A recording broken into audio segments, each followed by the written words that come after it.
Hello दोस्तों, आज की वीडियो में हम मई की सेकंड वीक के करंट अफेयर के क्वेश्चन पढ़ेंगे। इसमें हम 10 से लेकर के 15 तारीख तक के जो भी करंट अफेयर के क्वेश्चन बनते हैं उनके बारे में जानेंगे। और ये जो वीडियो है ये हर संडे सुबह 6 बजे आ जाती है। और इसकी पीडीएफ आपको कहाँ पर मिलेगी? इसकी पीडीएफ आपको टेलीग्राम चैनल सीटी करंट अफेयर पर मिल जाएगी। और इस वीडियो में हम क्या करने वाले हैं उसके बारे में भी जान लेते हैं। इस वीडियो में हम जानेंगे स्टेट और कंट्री यानी जो अपने देश और राज्य की जो भी खबरें हैं उनके बारे में जानेंगे। और उसके बाद हम अवार्ड यानी जो भी पुरस्कार प्राप्त हुए हैं, और उसके बाद हम मीटिंग्स यानी जो सम्मेलन होते हैं जैसे G7 सम्मेलन या G20 सम्मेलन, तो उनके बारे में जानेंगे। और उसके बाद हम इंडेक्स यानी जो सूचकांक हैं इस हफ्ते के, तो उनके बारे में जानेंगे। और उसके बाद नेम चेंज यानी किस जगह का नाम चेंज हुआ है तो उसके बारे में भी जानेंगे। और लास्ट में हम कुछ मिक्स क्वेश्चन करेंगे। और इसके अलावा हम वन लाइनर क्वेश्चन करेंगे, जैसे बुक के ऊपर या ओबिचुअरी यानी इसका मतलब क्या है, जो शोक समाचार होते हैं यानी जो निधन होते हैं, शोक समाचार या निधन। और उसके बाद हम अपॉइंटमेंट्स यानी नियुक्ति, तो इन सभी के बारे में हम वन लाइनर क्वेश्चन पढ़ेंगे। और ये वाले जो क्वेश्चन है इनके बारे में हम डिटेल से जानेंगे। तो ये जो वीकली करंट अफेयर की जो वीडियो है ये संडे के दिन आ जाती है सुबह 6 बजे। और इसमें हम 10 से लेकर के 15 मई तक के करंट अफेयर के क्वेश्चन जानेंगे। तो चलिए पहला क्वेश्चन देखते हैं। देखिए ये जो क्वेश्चन है ये राज्य से संबंधित है। तो देखिए, कोवी वैन सुविधा किस राज्य में शुरू की गई है? कोवी वैन, तो यह दिल्ली में शुरू की गई है। और इसमें क्या होगा कि इसमें एक हेल्पलाइन नंबर दिया गया है, और यदि आप उस हेल्पलाइन नंबर पर कॉल करोगे तो आपके पास ये जो वैन है ये आपके पास आ जाएगी। और इस वैन की सहायता से आप जो टीकाकरण केंद्र हैं या कोई भी अगर आपको दवाई मंगानी है तो इस वैन की सहायता से आप या तो आप दवाई मंगा सकते हो या टीकाकरण केंद्र पर जा सकते हो। तो कोवी वैन सुविधा किस राज्य में शुरू की गई है? तो यह दिल्ली में शुरू की गई है। चलिए नेक्स्ट क्वेश्चन देखते हैं। इससे पहले हम दिल्ली के बारे में जान लेते हैं। दिल्ली की राजधानी क्या है? नई दिल्ली। और यहाँ के मुख्यमंत्री कौन है? अरविंद केजरीवाल। और यहाँ के उपराज्यपाल हैं अनिल बैजल। CGT का वेब पोर्टल किस राज्य ने शुरू किया है? तो ये जो CGT का वेब पोर्टल है, वेब पोर्टल का मतलब वेबसाइट होता है। इसका मतलब क्या होता है? वेबसाइट। तो ये जो वेबसाइट है इसका निर्माण किस राज्य ने किया है? तो इस वेबसाइट का जो निर्माण है वो छत्तीसगढ़ ने किया है। अब ये जो वेबसाइट है इस वेबसाइट पर क्या होगा, इस वेबसाइट पर जो टीकाकरण केंद्र हैं उनके बारे में आप जानकारी ले सकते हो। और जो टीकाकरण का जो समय होता है उसके बारे में भी आप इस वेबसाइट पर जानकारी ले सकते हो। तो CGT का ये जो वेब पोर्टल है ये छत्तीसगढ़ राज्य ने शुरू किया है। और जो छत्तीसगढ़ के मुख्यमंत्री हैं उनका नाम क्या है? भूपेश बघेल। तो भूपेश बघेल ने ये जो योजना है इसको लॉन्च की है। और यहाँ के राज्यपाल कौन है? अनुसुईया उड़के। और छत्तीसगढ़ की राजधानी है रायपुर।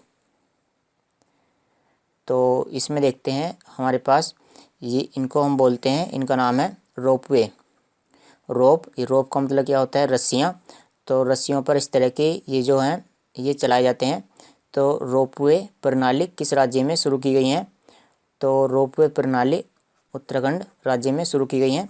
और इसमें क्या हुआ है कि जो केंद्र सरकार है उसने राज्य सरकार को ज़मीन प्रदान की है। तो ये जो रोपवे हैं ये कहाँ से कहाँ तक चलाए जाएंगे? ये जो रोपवे की सुविधा है यह मसूरी से लेकर के देहरादून तक चलाई जाएगी। चलिए फिर नेक्स्ट क्वेश्चन देखते हैं। देखिए, किस राज्य ने 5-5 हज़ार रुपये देने की घोषणा की है ऐसे व्यक्ति जो लॉकडाउन में फंसे हुए हैं? तो हाल ही में हरियाणा की सरकार ने घोषणा की है कि वह राज्य के उन व्यक्तियों को 5-5 हज़ार रुपये प्रदान करेगी जो गरीबी रेखा से नीचे के लोग हैं, जो BPL यानी बिलो पॉवर्टी लाइन से नीचे के लोग हैं। तो किस राज्य सरकार ने 5-5 हज़ार रुपये देने की घोषणा की है? तो हरियाणा की सरकार ने 5-5 हज़ार रुपये देने की घोषणा की है। तो इसके बारे में भी जान लेते हैं। हरियाणा की राजधानी क्या है? चंडीगढ़। यहाँ के मुख्यमंत्री हैं मनोहर लाल खट्टर और यहाँ के राज्यपाल हैं सत्यदेव नारायण। इनमें से किस एजुकेशन बोर्ड ने हाल ही में मोबाइल ऐप दोस्त फॉर लाइफ लॉन्च किया है?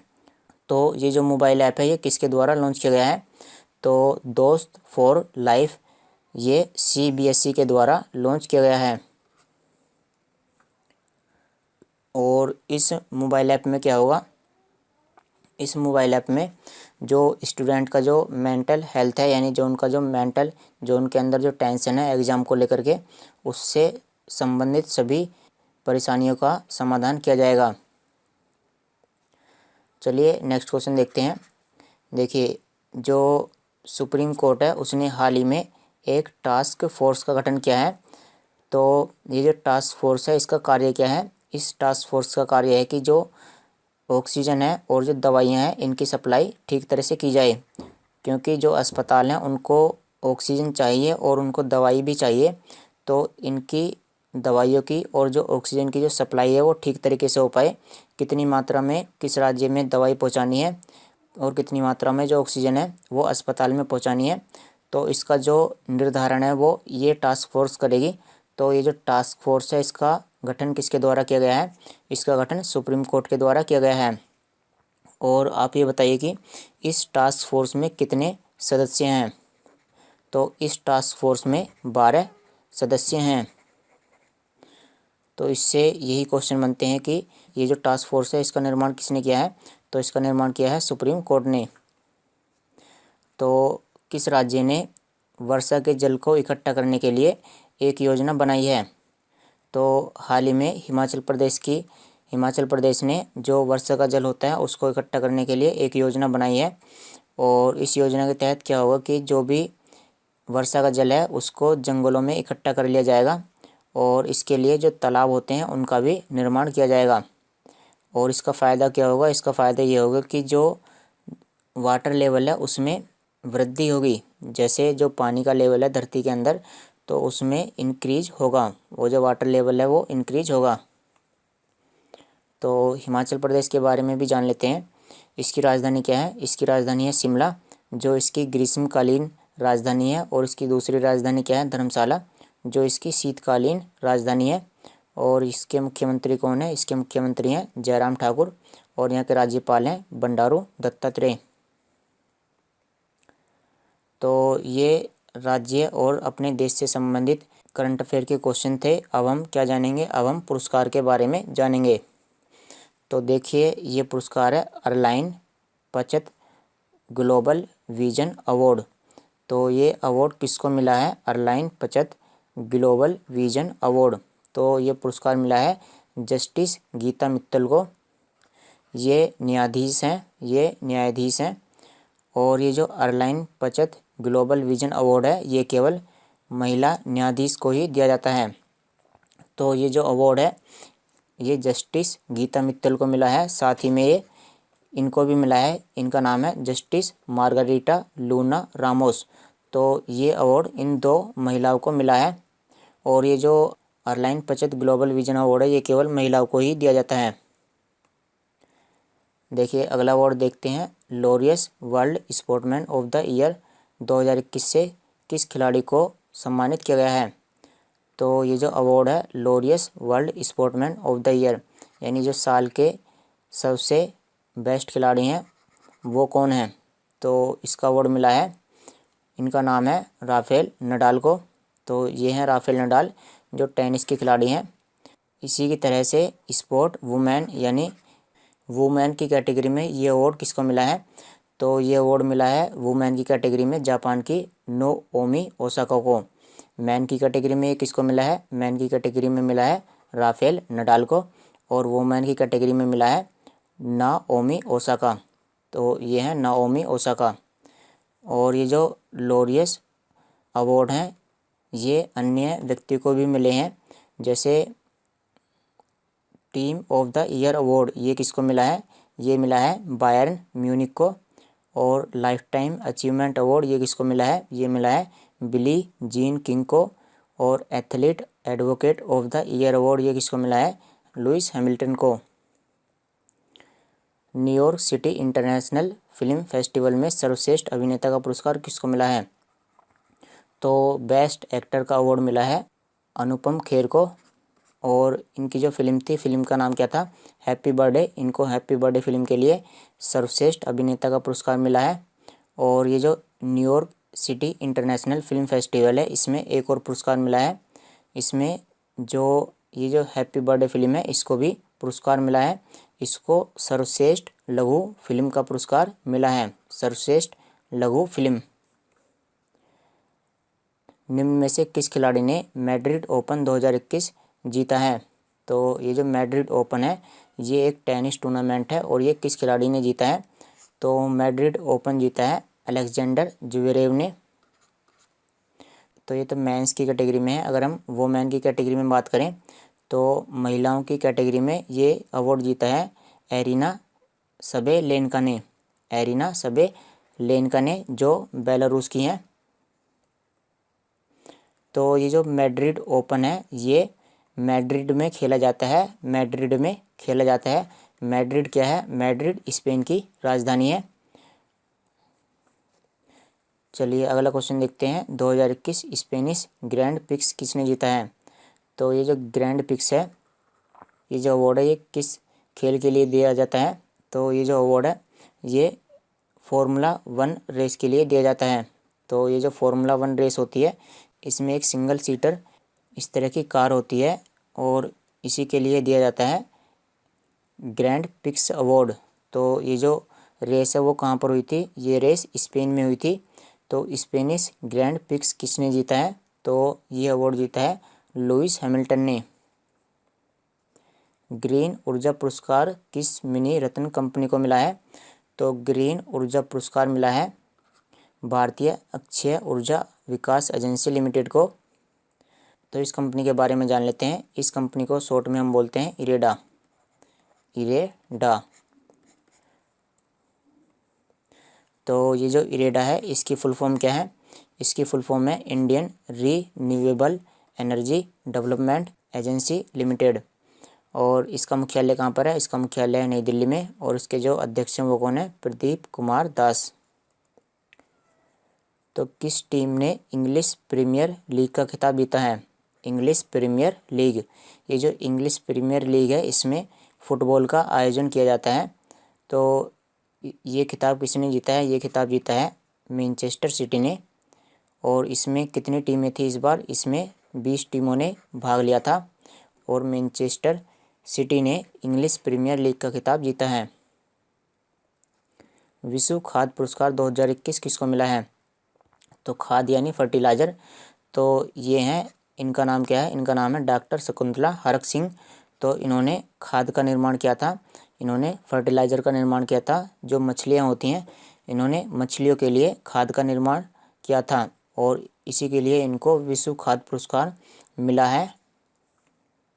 ये जो विश्व खाद्य पुरस्कार है, इसको हम खाद्य और कृषि के लिए नोबेल पुरस्कार के नाम से भी इसको जानते हैं। और इस पुरस्कार में $2,50,000 दिए गए हैं। G20 पर्यटन मंत्रियों की बैठक किस देश में हुई है? तो ये जो G20 देश हैं, इनके जो पर्यटन मंत्री हैं, तो इसकी जो बैठक हुई है वो किस देश में हुई है? इसकी बैठक हुई है इटली में। और क्या आप ये बताइए कि ये जो G20 देश हैं, क्या इसमें भारत भी इसका क्या हिस्सा है? तो इसका भारत भी हिस्सा है। आप यहाँ पर देख सकते हो जो G20 कंट्रीज हैं उसमें कौन कौन से देश हैं। उसमें इस तरह से 20 देश हैं और इसमें भारत भी इसका हिस्सा है। तो G20 जो पर्यटन मंत्रियों की बैठक हुई है, तो इसमें भारत की तरफ से किसने भाग लिया है? तो इसमें भारत के जो पर्यटन मंत्री हैं उन्होंने भाग लिया है। तो भारत के जो पर्यटन मंत्री हैं उनका नाम क्या है? भारत के पर्यटन मंत्री हैं प्रहलाद सिंह पटेल। इन्होंने G20 सम्मेलन में भाग लिया है। तो अगला क्वेश्चन है G7 से संबंधित। तो G7 का जो शिखर सम्मेलन है वो ब्रिटेन में होने वाला था और ब्रिटेन में प्रधानमंत्री नरेंद्र मोदी जाने वाले थे, लेकिन इन्होंने इस सम्मेलन में जाने से मना कर दिया है क्योंकि कोरोना के मामले अपने देश में बढ़ते जा रहे हैं। तो इसी की वजह से ये जो G7 सम्मेलन है इसमें प्रधानमंत्री नरेंद्र मोदी भाग नहीं लेंगे। तो आप ये बताइए कि क्या भारत G7 का हिस्सा है? तो भारत G7 का हिस्सा नहीं है। तो इसमें कौन कौन से देश आते हैं? इसमें देश आते हैं कनाडा, फ्रांस, जर्मनी, इटली और जापान, ब्रिटेन, अमेरिका। तो इसमें 7 देश आते हैं, इसमें भारत नहीं है, जबकि G20 में भारत है। चौथी, भारत स्विस वित्तीय वार्ता का आयोजन कहाँ पर हुआ है? तो भारत और स्विट्जरलैंड के बीच में वित्तीय वार्ता हुई है, यानी वित्तीय का मतलब निवेश। वित्तीय का मतलब क्या है? निवेश। तो ये जो भारत और स्विट्जरलैंड के बीच में वित्तीय वार्ता हुई है, तो इसका आयोजन कहाँ पर किया गया है? इसका आयोजन नई दिल्ली में किया गया है। और इसमें भारत की तरफ से किसने भाग लिया है? तो जैसे कि इसके नाम से पता चलता है कि ये वित्तीय वार्ता है, तो भारत के जो वित्तीय सचिव होंगे वो इसमें भाग लेंगे। तो भारत के आर्थिक मामलों के जो सचिव हैं उनका नाम क्या है? अजय सेठ। तो इसमें अजय सेठ ने भाग लिया है, ये आर्थिक मामलों के सचिव हैं। भारत ने हाल ही में कौन से आर्कटिक साइंस मिनिस्ट्रियल में भाग लिया है? तो इसका भी एक सम्मेलन हुआ था आर्कटिक। आपको आर्कटिक के बारे में पता होगा, जैसे ये विषुवत रेखा है और ये 23.5 डिग्री उत्तरी अक्षांश है और उसके बाद ये 66.5 डिग्री। तो इसके ऊपर का जो क्षेत्र होता है उसको हम क्या बोलते हैं? आर्कटिक। यहाँ पर क्या है? आर्कटिक समुद्र है, आर्कटिक यहाँ पर महासागर है। तो इस महासागर के लिए ही एक बैठक होती है और उसका नाम क्या है? Arctic science ministerial. तो इसका कौन सा सम्मेलन हुआ है? तो इसका तीसरा सम्मेलन हुआ है और इसमें भारत ने भाग लिया है। और इसमें भारत की तरफ से किसने भाग लिया है? इसमें भारत की तरफ से जो भारत के केंद्रीय पृथ्वी विज्ञान मंत्री हैं डॉक्टर हर्षवर्धन सिंह, तो इन्होंने इस सम्मेलन में भाग लिया है। तो चलिए अब हम कोविड-19 से रिलेटेड खबरें जान लेते हैं। कोविड-19 से रिलेटेड तो हाल ही में क्या हुआ है कि जो DRDO है उसने एक एंटी कोविड दवा बनाई है।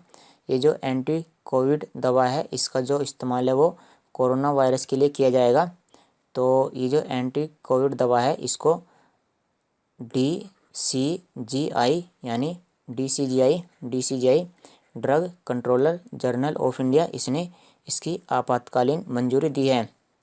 तो क्वेश्चन ये है कि एंटी कोविड दवा का निर्माण किसने किया है? तो इस दवा का निर्माण किया है DRDO ने और इसको मंजूरी किसने दी है? इसको मंजूरी दी है DCGI drug controller journal of India. तो इसके बारे में जान लेते हैं DCGI के बारे में। इसका मुख्यालय कहाँ पर है? इसका मुख्यालय है नई दिल्ली में और इसके जो प्रमुख हैं वो कौन है? VG सोमानी। तो इसने ये जो DCGI है, DCGI drug controller journal of India, तो इसने क्या करा है? इसने एक मंजूरी दी है किसको? कोवैक्सीन को। ये जो कोवैक्सीन है इसका ट्रायल किया जाएगा 2 से 18 साल के बच्चों के लिए, कि ये जो वैक्सीन है ये 2 से 18 साल के बच्चों के लिए लगाई जाए। तो इसकी मंजूरी किसने दी है? तो DCGI ने कोवैक्सीन को मंजूरी दी है। तो क्वेश्चन ये है कि DCGI ने हाल ही में 2 से 18 साल तक के बच्चों के लिए किस वैक्सीन को ट्रायल के लिए मंजूरी दी है? तो इस वैक्सीन का नाम है कोवैक्सीन और इसको मंजूरी किसने दी है? DCGI ने। और ये जो कोवैक्सीन है इसका निर्माण किस कंपनी ने किया है? इसका निर्माण किया है भारत बायोटेक ने। चलिए क्वेश्चन नंबर 22 देखते हैं। तो ये है ग्लोबल प्राइम रेसिडेंशियल इंडेक्स में नई दिल्ली का स्थान कौन सा है? तो सबसे पहले हम इस इंडेक्स के बारे में जान लेते हैं। ये जो ग्लोबल प्राइम रेसिडेंशियल इंडेक्स है इसमें होता क्या है? देखो ये जो रेसिडेंशियल है इसका मतलब क्या होता है? इसका मतलब होता है आवास। तो इसमें क्या किया जाता है? इसमें जो शहरें होती हैं, जो शहर होते हैं तो उनके जो आवास का खर्चा होता है तो उसी आवास के खर्चे के ऊपर ही यह इंडेक्स दिया जाता है। और इसमें नई दिल्ली का स्थान कौन सा है? तो इसमें नई दिल्ली का स्थान है 32। और अगर हम पहले स्थान पर बात करें तो इसमें पहले स्थान पर कौन है, शेंजेन, इसमें पहले स्थान पर है शेंजेन। तो हम कह सकते हैं कि जो शेंजेन शहर है इसका आवास का जो खर्चा है, यानी यहाँ पर जो रहने का खर्चा है वो बहुत ही ज़्यादा है। और इसमें दिल्ली का स्थान कितना है, 32। मुंबई का इसमें स्थान कितना है, मुंबई का स्थान है इसमें 36। और बेंगलोर का इसमें स्थान कितना है, 40। ये जो इंडेक्स है ये किसके द्वारा जारी किया गया है, यह इंडेक्स नाइट फ्रैंक के द्वारा जारी किया गया है। और इसमें क्या किया जाता है, ये जो इंडेक्स है ये आवासीय कीमतों के आधार पर दिया जाता है, यानी जो घर होते हैं उनकी कीमतें कितनी हैं। तो हाल ही में क्या हुआ है कि जो मियाँ का बाड़ा रेलवे स्टेशन है इसका नाम बदल करके महेश नगर रखा गया है। और ये जो मियाँ का बाड़ा रेलवे स्टेशन है यह राजस्थान में स्थित है। कुछ अन्य रेलवे स्टेशन के नाम भी बदले गए हैं, जैसे इलाहाबाद जंक्शन का नाम बदल करके प्रयागराज जंक्शन रखा गया है। और दादुपुर रेलवे स्टेशन का नाम बदल करके माँ बराही देवी धाम रखा गया है। और मंडू आडी रेलवे स्टेशन का नाम बदल करके बनारस रखा गया है।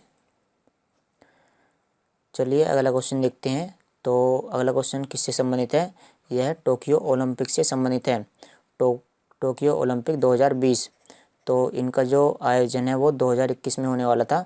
इनका आयोजन 2021 जुलाई में होने वाला था, लेकिन क्या है कि जो कोरोना के मामले हैं वो हाल ही में बढ़े हैं, तो इसकी वजह से क्या हुआ है कि एक ऑनलाइन याचिका दायर की गई है। ये जो याचिका है इसका मतलब क्या होता है, इसका मतलब है कि जो कोर्ट होती हैं, कोर्ट में एक प्रार्थना पत्र दिया गया है कि जो टोक्यो ओलंपिक है उनको रद्द किया जाए। तो ये जो ऑनलाइन याचिका दायर की गई है इसका नाम क्या है, इसका नाम है स्टॉप टोक्यो ओलंपिक्स।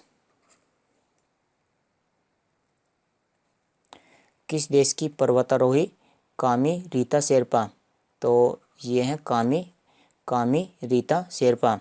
तो इन्होंने हाल ही में क्या करा है, ये हाल ही में माउंट एवरेस्ट पर 25वीं बार चढ़ी हैं और 25वीं बार चढ़ करके इन्होंने एक वर्ल्ड रिकॉर्ड बनाया है। तो कामी रीता शेरपा ये किस देश से संबंधित हैं, ये जो हैं ये नेपाल की हैं। ये किस देश की हैं, ये नेपाल की हैं।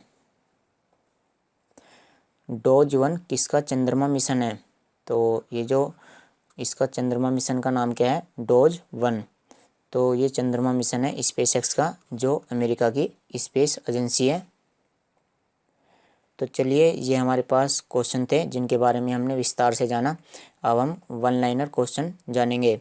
सबसे पहले हम बुक जान लेते हैं, उसके बाद हम अपॉइंटमेंट्स यानी हम नियुक्तियों के बारे में जानेंगे, और उसके बाद हम ओबिचुअरी यानी निधन के बारे में जानेंगे। तो बुक जान लेते हैं जो इस सप्ताह की सबसे टॉप हैं। तो द बेंच ये किसकी पुस्तक है, ये पुस्तक है मेगन मार्कल की। और एलिफेंट इन द वोम्ब, तो इसका मतलब क्या है, इसका मतलब यह है कि जो हाथी है वो कोख में है। तो ये जो पुस्तक है किसके द्वारा लिखी गई है, ये पुस्तक लिखी गई है कल्की कोचलिन के द्वारा।